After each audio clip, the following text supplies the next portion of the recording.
Friends, मैं पंकज कुमार रावत आप सबका एक बार फिर से आपके अपने पसंदीदा YouTube channel Raghav institute for mathematics में एक बार फिर से स्वागत करता हूँ। उम्मीद है दोस्तों आप सब अच्छे होंगे, बढ़िया होंगे और लाइफ का आनंद ले रहे हैं। दोस्तों, जैसा कि आप सब जानते हैं कि इस समय हमारा जो चैप्टर चल रहा है वो डिटर्मिनेंट्स है। हम 2 लेक्चर पढ़ा चुके हैं। पहले लेक्चर में बेसिक था आपका डिटर्मिनेंट्स का और एक्सरसाइज 4.1 थी। उम्मीद है आप सब ने वो एक्सरसाइज भी कर ली होगी और बेसिक कॉन्सेप्ट भी पढ़ा होगा। और एक्सरसाइज 2 में डिटर्मिनेंट्स को सॉल्व करना है और सॉल्व करने के लिए डियर स्टूडेंट्स डिटर्मिनेंट्स की प्रॉपर्टीज को जानना आवश्यक है, क्योंकि यदि आपको डिटर्मिनेंट्स की प्रॉपर्टी नहीं आती है तो आप एक्सरसाइज 2 को नहीं कर सकते। तो हमने लेक्चर नंबर 2 में आपको डिटर्मिनेंट्स की प्रॉपर्टीज बताई थी। 6 मेन प्रॉपर्टीज हैं। एक आध जो और होगी तो वो आज आ जाएगी आपके सामने। वो जो मेन प्रॉपर्टी थी वो हम देखना चाहते। एक आप मौखिक आपको बता दी होगी, वो बोर्ड पर यूज करके नहीं बताई होगी। तो अगर आप इस एक्सरसाइज को करना चाहते हैं तो पहले आप लेक्चर नंबर 2 आप जरूर देखें और अब एक्सरसाइज 2 स्टार्ट करते हैं। 4.2 बच्चों, इसमें कहा है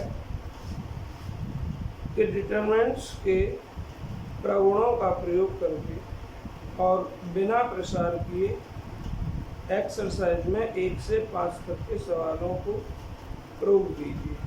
मतलब इसने साफ कर दिया कि आपको एक्सपेंशन अर्थात विस्तार करना नहीं है और आपको प्रयोग करना है सारणिक के गुणधर्मों का प्रगुण।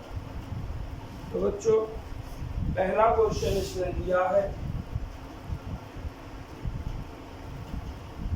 प्रूव दैट, क्या दिया है dear students, x y z a b C,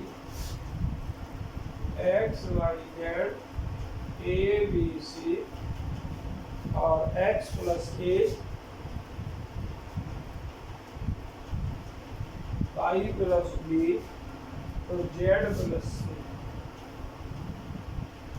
equal to. बच्चों ध्यान रहे, एक्सरसाइज में 1 से लेकर 5 तक के सवालों में केवल प्रगुणों का प्रयोग करना है, विस्तार नहीं करना है। बच्चों प्रगुण कौन से, कि कोई भी 2 रो या 2 कॉलम 1 से हो जाए। कौन से बच्चों प्रगुण, जो 6 मेन प्रगुण थे जो हमने कल लिखवाए थे वो, और एक और छोटा मोटा हुआ कोई, वो आपके सवालों में ही आ जाएगा, यही बता दूंगा। तो बच्चों प्रगुणों में क्या था मेन, कि कोई भी 2 रो या 2 कॉलम सेम हो जाए बिल्कुल, या किसी रो या किसी कॉलम का प्रत्येक अवयव 0 हो जाए। और भी आपको प्रगुण बताए थे, वो याद किए होंगे आपने।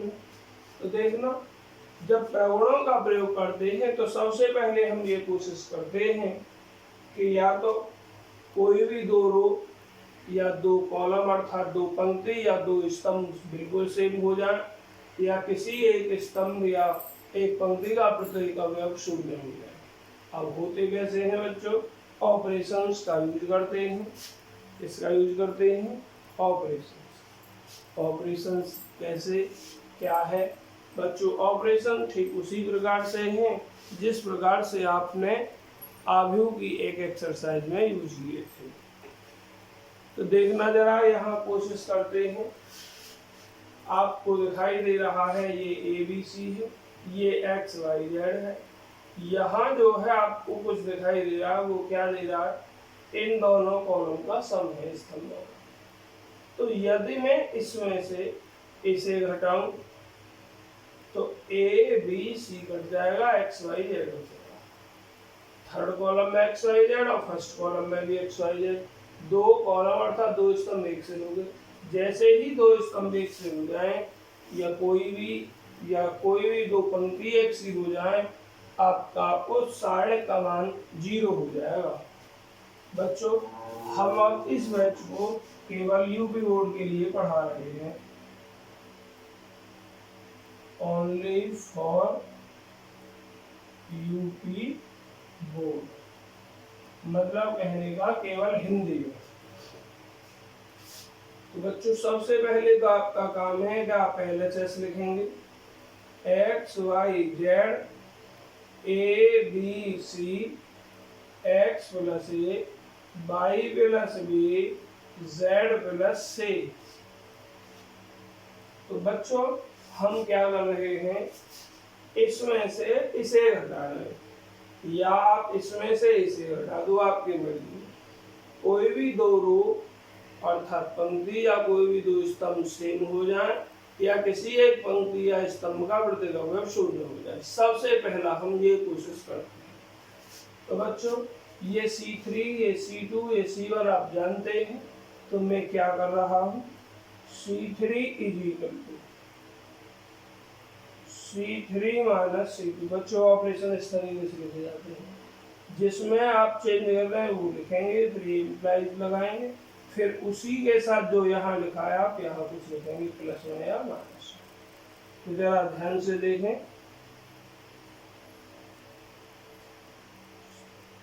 एक्स वाई जेड, क्यों, क्योंकि C1 में कोई चेंज नहीं किया हमने, ABC C2 में भी कोई चेंज नहीं किया, बस चेंज इसमें कर रहे हैं कि C3 में से C2 घटा रहे हैं। आप C1 भी घटा सकते हैं। x प्लस a में से जब a घटाएंगे तो a से a खत्म होने के बाद x बचेगा, y प्लस b में से b घटाएंगे तो y बचेगा, और z प्लस c में से c घटाएंगे तो z बचेगा। अब बच्चों, आप देखें, ये C1 है और ये C2 है, एक सा है बिल्कुल C1 C2। तो क्या लिखेंगे, चूंकि, चलो इसको बाद में लिखेंगे, यहाँ लिखेंगे डायरेक्ट 0 और यहाँ लिखेंगे चूंकि C1 बराबर है आपका किसके, C2। क्लियर हो गया बच्चों? बहुत आसान क्वेश्चन है, एक बार फिर से समझें। जब बात प्रॉपर्टीज का यूज करके आए अर्थात सारणिकों के गुणधर्मों का प्रयोग करके आए, तो आपका ये काम होगा, ये देखें कि दो रो और दो कॉलम कोई भी इनमें से सेम है या नहीं, या बन जाएंगे या नहीं, या किसी स्तंभ या पंक्ति का प्रत्येक अवयव 0 बन जाएगा या नहीं। बहुत आसानी से हो जाते हैं। क्वेश्चन नंबर आप देखेंगे 2। यहाँ तक बच्चों हो गया ये प्रूव। अपने आप लिखना है LHS = 2RHS। क्वेश्चन नंबर 2, इस एक्सरसाइज में बच्चों ज्यादा से ज्यादा सवाल हमें ही करानी पड़ेंगे। इसमें हमें प्रूव करना है, क्या करना है, prove that A minus B, B minus C, C minus C, ये B minus C, ये C minus A, और ये A minus B, और ये कॉलम है बच्चों C minus A minus B और B minus C। हमें ये 0 प्रूव करना है। क्या प्रूव करना है डियर स्टूडेंट्स, प्यारे भाई बहनों, 0 प्रूव करना है। इसी की तरह आप सबसे पहले LHS लें।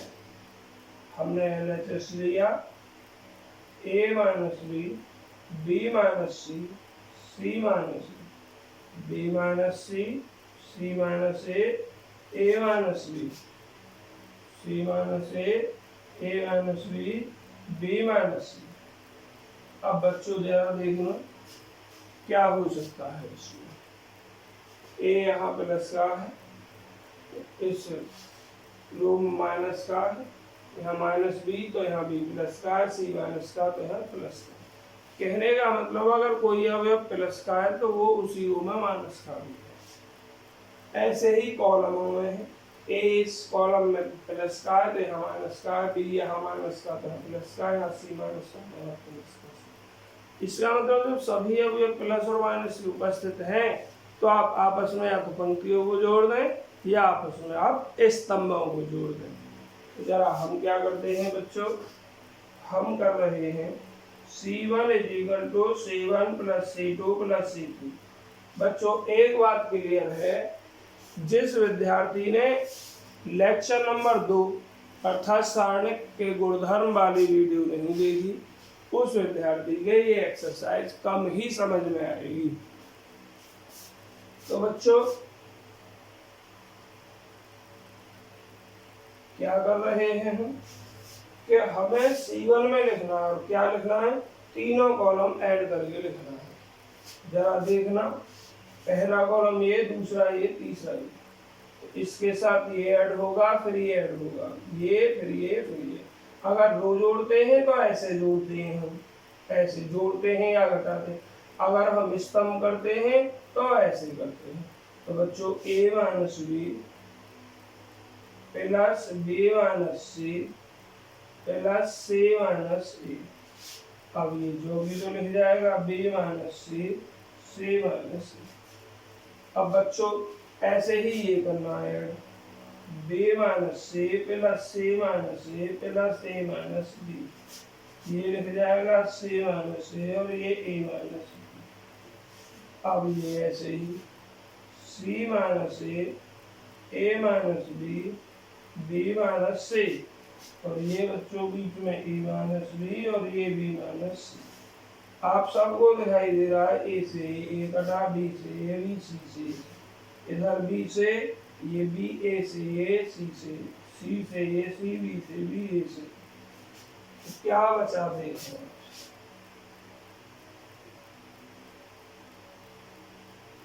यहाँ 0 हो गई बच्चों, यहाँ भी 0 और यहाँ भी 0। जो इधर बचा इसे लिखिए B - C, C - A, A - C। Dear students, आपकी एक प्रॉपर्टी हमने बताई थी, अगर आपने पढ़ी हो, याद की हो और ध्यान हो तो, और आज भी बता चुके हैं कि यदि किसी सारणिक में किसी भी स्तंभ या किसी भी पंक्ति का अगर प्रत्येक अवयव 0 है, क्या कहा हमने, प्रत्येक अवयव 0 है तो उस सारणिक का मान 0 ही होता है।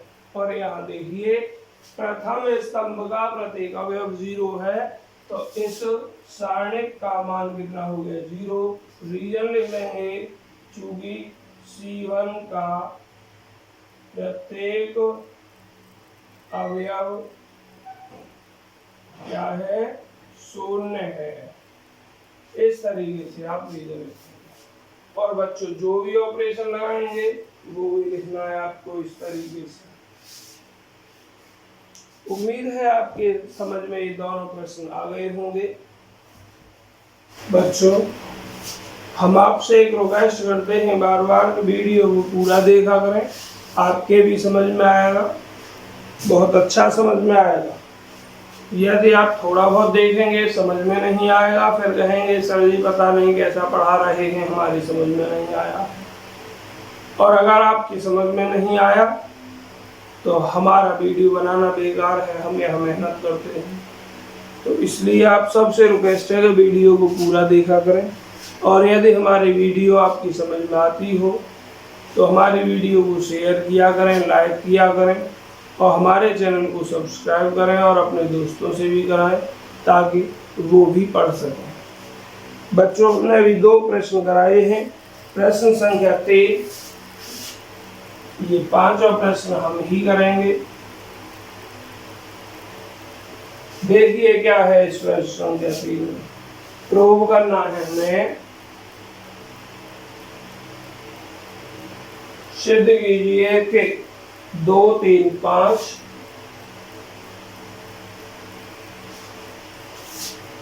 7, 8, 9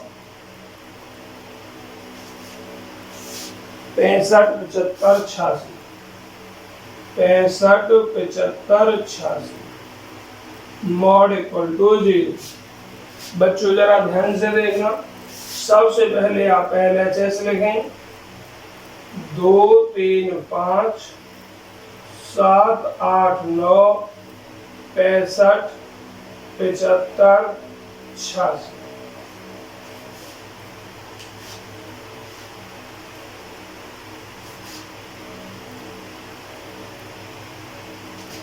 बच्चों फिर से ऑपरेशन लगाएं, देखें क्या कोई स्तंभ या पंक्ति का प्रत्येक अवयव शून्य होगा, क्या दो स्तंभ या पंक्ति बराबर हो सकते हैं।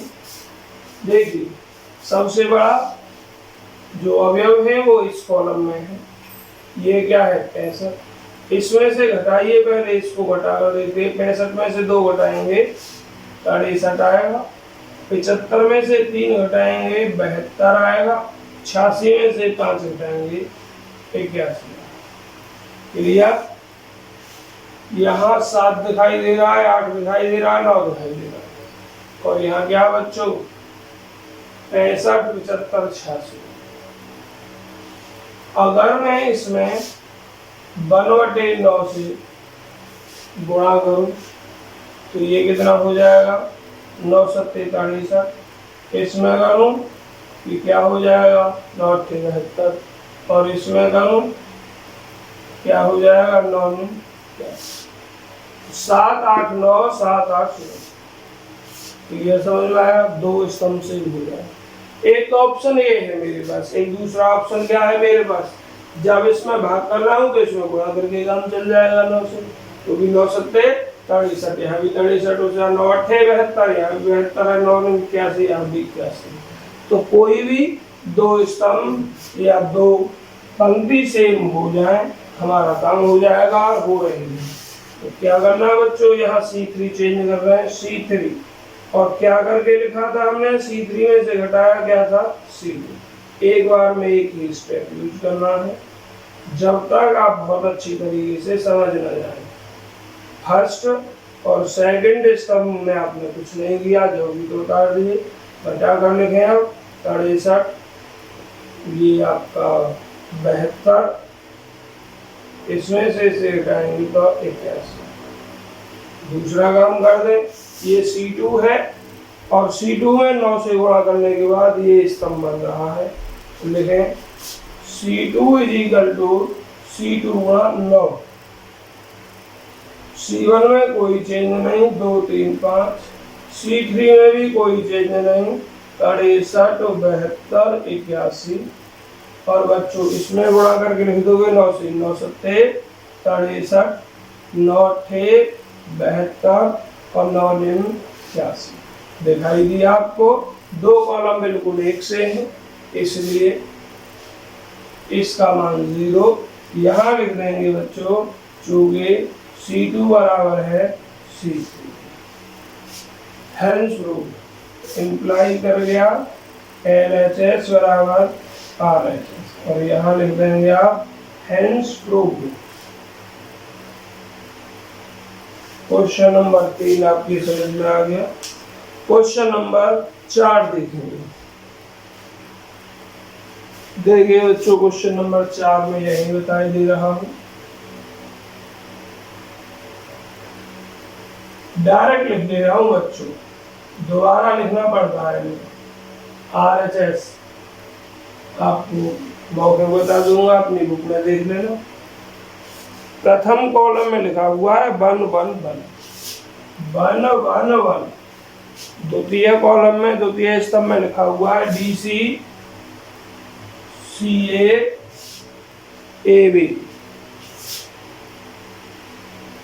और बच्चों यहाँ लिखा हुआ है A × B + C।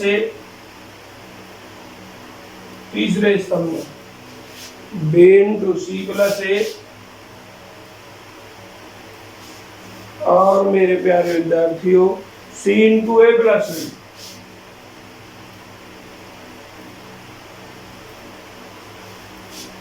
सबसे पहले हम इसके अंदर मल्टीप्लाई करके लिख रहे हैं। अब इसमें 1 1 1 BC CA AB गुणा की हमने AB AC प्लस में BC plus BA CA plus CB। बच्चों आनंद लेकर पढ़ोगे तो आनंद आएगा, और पहले ही मन से ये सोच लोगे कि यार ऑनलाइन समझ में तो आता नहीं है, तो फिर समझ में आएगा ही नहीं, इसलिए आनंद लेकर पढ़िए। बच्चों जरा देखना, यहाँ दो दो अवयव हैं, यहाँ एक। अगर मैं इसे और इसे जोड़ने की कोशिश करूँ तो a b plus a c plus b c, यहाँ बी अर्थात a b plus b c plus c A plus C B plus A b, तो सभी अवयव एक से हैं। पूरी रो में सभी अवयव एक से हैं, तो उस अवयव को कॉमन ले लिया जाएगा, वहाँ बन बन बच जाएगा, बन बन यहाँ दो स्तंभ एक से हो जाएंगे।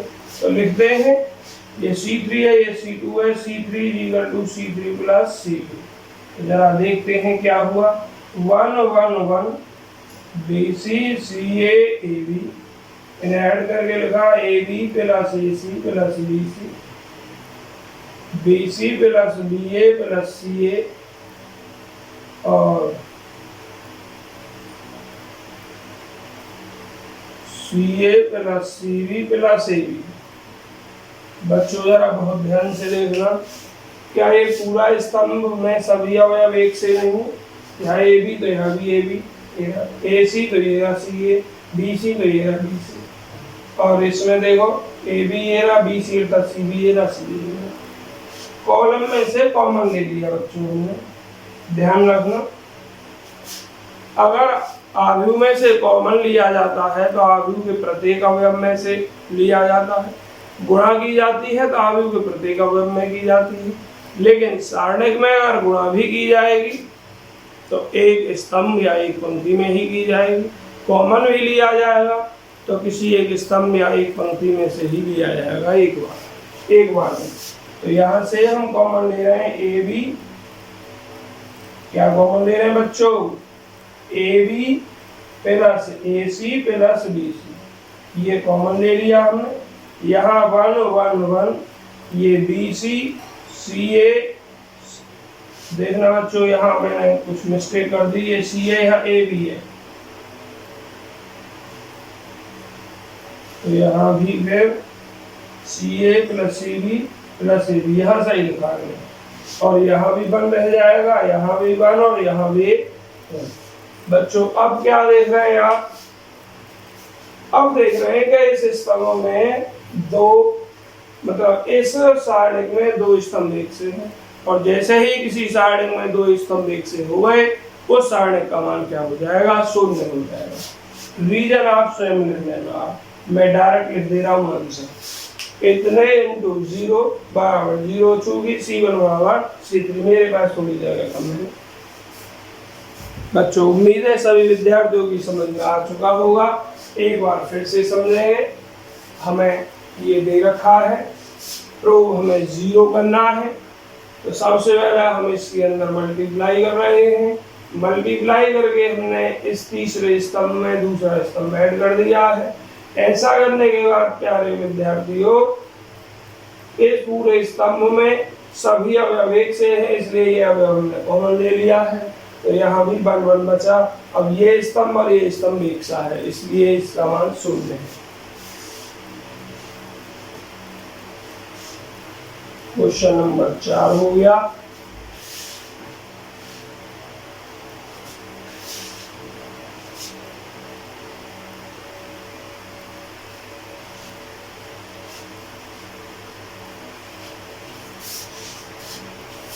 बच्चों प्रॉपर्टी का प्रयोग करके अभी और भी सवाल दे रखे हैं इस एक्सरसाइज में, लेकिन फिलहाल इसने हिंट दी थी 1 से 5 तक। तो 5वां क्वेश्चन देखिए,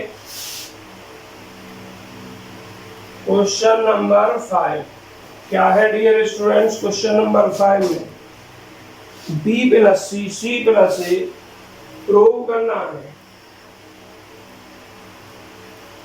सिद्ध कीजिए बी प्लस सी सी प्लस ए और a plus b, q plus r plus p, p plus q, y plus z, z plus x, x plus y is equal to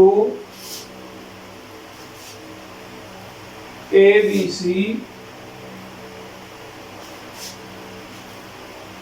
PQR, XYZ। Clear बच्चों? अब आप LHS लेंगे। LHS में B plus C, Q plus R और ये Y plus Z, C plus A plus B, R plus P, P plus Q, Z plus X, X plus Y। काम और बच्चों 1 मिनट थोड़ा इंक डाल लेता हूँ मैं।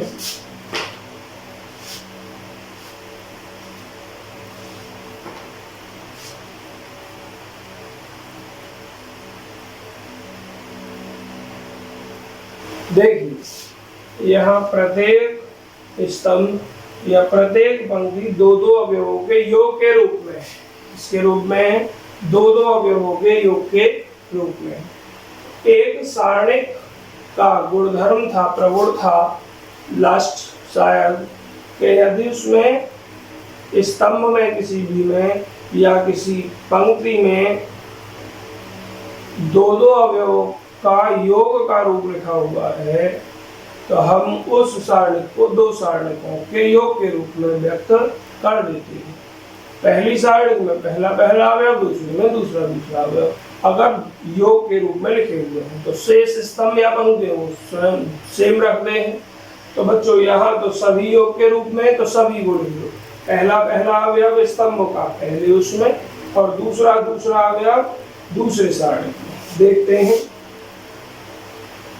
बी सी ए, यहाँ से क्यू आर पी और यहाँ से पहला पहला वाई जेड एक्स प्लस दूसरे सारणिक में डियर स्टूडेंट्स दूसरे दूसरे अवयव C A B R P Q Z x.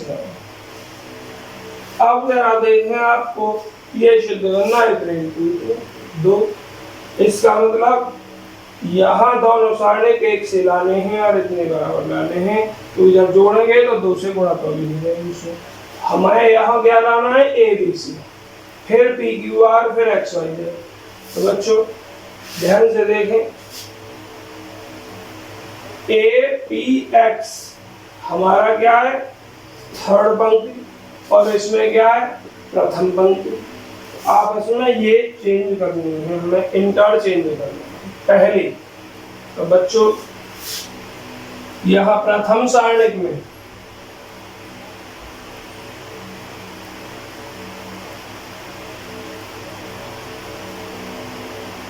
ये R3 और ये R1 आपस में इंटरचेंज कर रहा हूँ और इंटरचेंज का साइन ये होता है बच्चों R1 इंटरचेंज R3। फिर आपकी ये पहली पंक्ति सही हो जाएगी APX, बाकी को बाद में देखेंगे। अब द्वितीय सारणिक के लिए बच्चों APX सेकंड नंबर पर चाहिए हमें कहाँ फर्स्ट रो में, फर्स्ट स्तंभ फर्स्ट पंक्ति में। तो अब आप आपस में इन दोनों को चेंज कर देंगे। द्वितीय सारणिक में ये R1 इंटरचेंज R2। बच्चों ये प्रॉपर्टी आपको नहीं पढ़ाई थी, ध्यान नहीं रहा था। जब हम किसी भी सारणिक में या किसी भी सारणिक ही बोलेंगे भी जब हम किसी सारणिक में किसी भी स्तंभ को या किसी भी पंक्ति को, दो पंक्तियों या दो स्तंभों को आपस में चेंज करते हैं, बदलते हैं, तो मेरे प्यारे विद्यार्थियों क्या हो जाता है, सारणिक के मान में माइनस चिन्ह का अंतर आ जाता है। क्या आता है? माइनस चिन्ह का अंतर आ जाता है। तो इसमें से भी हमने दो पंक्तियों को इंटरचेंज किया, इसमें से भी दो पंक्तियों को इंटरचेंज किया। इंटरचेंज मतलब आपस में बदला, माइनस यहाँ भी आएगा और माइनस यहाँ भी आ जाएगा। तो देखिए जरा, equal to minus APX CRZ और ये BQY, माइनस यहाँ भी आ गया, APX CRZ और BQY। अब मेरे प्यारे विद्यार्थियों जरा फिर से देखें, प्रथम पंक्ति तो अपनी जगह पर सही सेट हो गई, दूसरी पंक्ति में आ रहा है BQY और ये तीसरे में CRZ, जब यहाँ उल्टा है, BQY तीसरी में है, CRZ दूसरी में। अब इन दोनों को चेंज करना है। फर्स्ट डिटरमिनेंट्स में प्रथम सारणिक में अब क्या करना है, R2 इंटरचेंज R3 और दूसरी सारणिक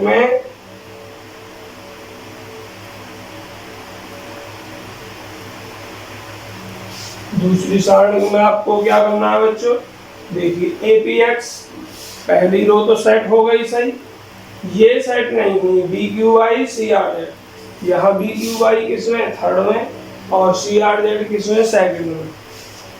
अब तो बच्चों यहाँ दोनों में यही चेंज करनी है, लिख दो R2 इंटरचेंज R3।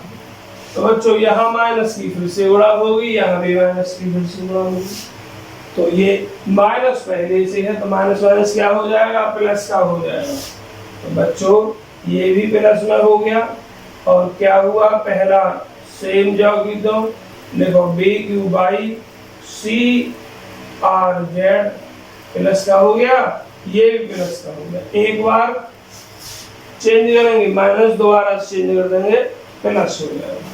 तो बच्चों APX BQY CRZ ये और ये आपको बिल्कुल सेम दिखाई दिए सारणिक, और जब किन्हीं भी दो चीजों को एक सी है उन्हें जोड़ दें तो उसमें दो सी गुणा हो जाती है। APX BQY CRZ यही आपका RHS है, तो लिख देना hence proved RHS is equal to RHS। Clear बच्चों?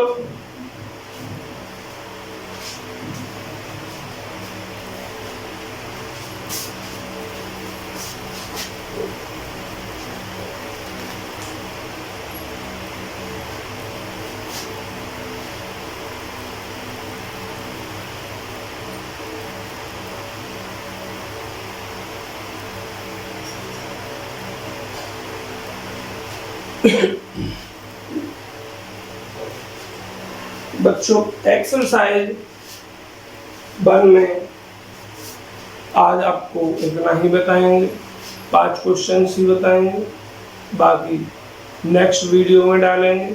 फिर वीडियो आधा घंटे से अधिक की हो जाती है, उसमें अपडेट करने में प्रॉब्लम आती है। पहले क्वेश्चन जिनमें एक्सपेंशन भी नहीं करना था और केवल प्रॉपर्टी का यूज करना था, 5 हो चुके हैं। अब जो क्वेश्चन है उसमें डिटरमिनेंट्स की प्रॉपर्टीज का तो यूज करना है, लेकिन मेरे भाइयों प्रॉपर्टीज का यूज करने के बाद एक्सपेंशन भी कर सकते हैं, क्योंकि इसने मना नहीं किया है कि एक्सपेंशन का यूज नहीं करना है। तो जो अब प्रश्न आएंगे आपके 6 से 14 तक, उसमें आप प्रॉपर्टीज का यूज भी कर सकते हैं और एक्सपेंशन भी करेंगे। तो बच्चों ये प्रथम 5 क्वेश्चंस आपकी समझ में आए हों डियर स्टूडेंट्स। तो हमारे वीडियो को लाइक करें, शेयर करें, हमारे चैनल को सब्सक्राइब करें और आपसे एक हाथ जोड़कर रिक्वेस्ट है, वीडियो को पूरा देखा करें जिससे आपकी समझ में बहुत अच्छी तरीके से आया करे। और अगर आपकी कोई प्रॉब्लम रह जाती है तो आप कमेंट्स बॉक्स में ज़रूर कमेंट किया करें कि सर हमारा ये क्वेश्चन समझ में नहीं आया, हमारी ये चीज़ समझ में नहीं आई, इसे समझाएं प्लीज़। तो हम नेक्स्ट वीडियो में आपको आपकी उस प्रॉब्लम को दूर कर दें और हमारे चैनल को अपने दोस्तों से भी अधिक से अधिक शेयर कराएं। जय हिंद दोस्तों।